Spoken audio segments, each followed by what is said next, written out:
noblegoldinvestment.com, which is www.pastorpaulgold.com.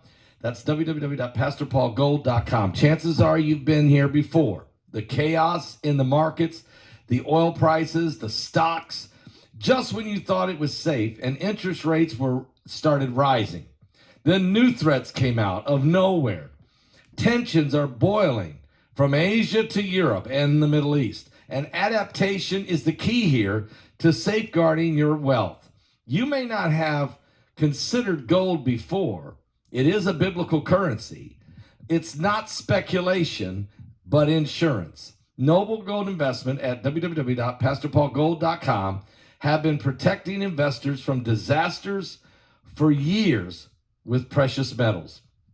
So if you're worried, it might be time to take a fresh look at how to use gold and silver to your advantage. You see, gold is a proven safe haven.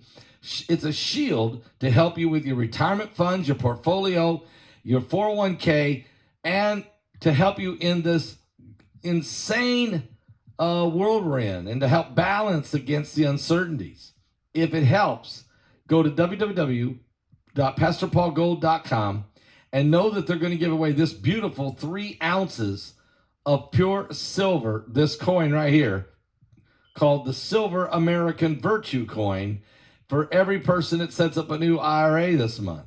So if you open it up, you roll over 401k or diversify some of your retirement funds, start an IRA, they'll give you this beautiful 3 ounces of pure silver called Silver American Virtue Coin. They'll give it to you for free.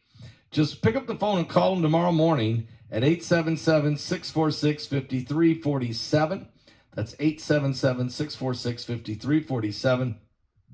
And tell them that Pastor Paul sent you there, okay? Nippon Steel, Japan's largest steel maker, has reached an agreement to acquire U.S. Steel in a deal valued at $14.1 billion. This development signifies the latest stage in the gradual decline of the iconic 122-year-old American company, which was once the world's largest corporation. U.S. Steel, an early major conglomerate and a symbol of American industrial prowess, has relinquished its status as the largest U.S. steelmaker, now surpassed by Nucor Steel, for several years. The terms of the deal specify that U.S. Steel's operations will retain its name and maintain a headquarters in Pittsburgh. Nevertheless, the agreement may encounter opposition. Quote, "We are confident that this combination is truly best for all," said U.S. Steel CEO David Burritt. Quote, "Today's announcement also benefits the United States, ensuring a competitive domestic steel industry while strengthening our presence globally."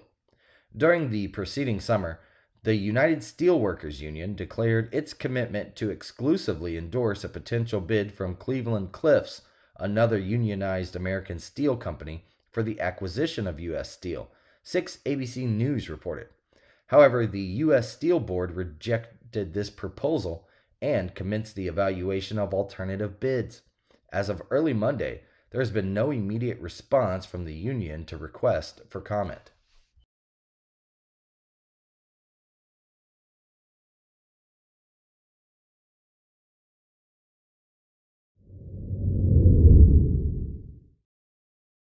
Three Israeli hostages, Yotam Hayim, who is 28, Samir Talaka, who is 22, and Alon Shamriz, who is 26, tragically lost their lives in a neighborhood of Gaza City on Friday. In a heartbreaking turn of events, the victims had resorted to using food to create signs pleading for help before being mistakenly shot by the IDF. According to an Israeli official, the men emerged shirtless from a building, with one holding a white flag on a stick. Despite being tens of meters away and displaying no immediate threat, an IDF soldier perceived them as, quote, terrorists and then opened fire.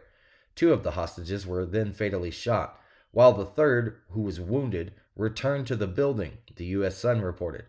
Upon hearing a plea for help in Hebrew, a commander ordered a ceasefire, allowing the wounded hostage to reemerge.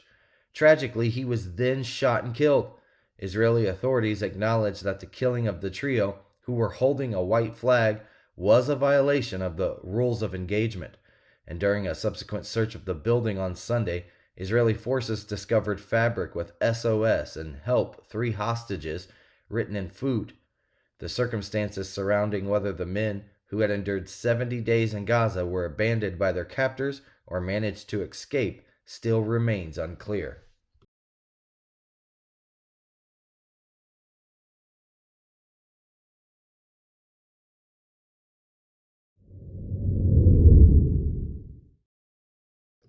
Pope Francis has officially sanctioned the blessing of same-sex couples, marking a significant shift in Vatican policy.